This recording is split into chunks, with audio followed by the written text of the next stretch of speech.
ষষ্ঠ শ্রেণীর শিক্ষার্থী বন্ধুরা, তোমাদের জন্য নিয়ে এসেছি জ্যামিতির ছোট্ট একটা প্রবলেম। আশা করি প্রবলেমটি তোমরা সহজেই বুঝতে পারবে। তো ওকে চলো দেখে ফেলি। আমরা এখানে একটা চিত্র এঁকেছি। আমরা এখানে বলেছি চিত্রে কোণ এ ও বি সমান 90 ডিগ্রি। এই যে কোণ এ ও বি, তার মানে এই যে কোণটা, আমার এই কোণটা হচ্ছে 90 ডিগ্রি, এটা বলা হয়েছে। এই কোণটার মধ্যে আবার দুটো কোণ আঁকা হয়েছে। একটা হচ্ছে কোণ এ ও সি, এই যে এই কোণটুকু হচ্ছে কোণ এ ও সি, এবং আরেকটা হচ্ছে কোণ বিওসি, এই যে এই কোণটুকু হচ্ছে কোণ বিওসি। বুঝতেই পারছি যে এই কোণ দুটোর যোগফলই হচ্ছে এই পুরো কোণটা।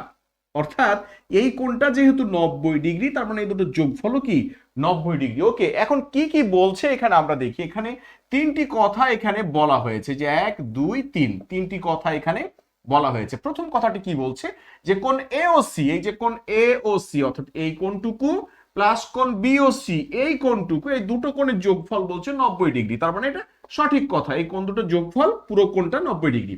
তারপরে 2 নম্বর কথা কি বলছে, কোণ এওসি অর্থাৎ এই কোণটুকু প্লাস কোণ বিওসি এই কোণটুকু, এই দুটো কোণ মিলে বলছে কোণ এ ও বি। সঠিক কথা বলেছে, অর্থাৎ এই দুটো কোণের যোগফল হচ্ছে পুরো কোণটা কোণ এ ও বি। সঠিক কথা।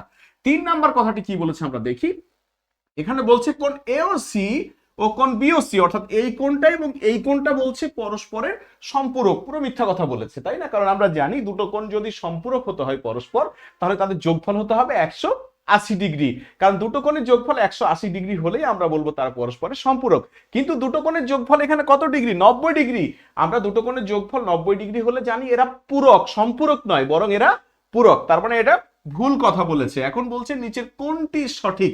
আমরা বুঝতে পারছি 1 এবং 2 নাম্বার হচ্ছে সঠিক। তাহলে ক নাম্বারে রয়েছে 1 এবং 2, this is the right answer.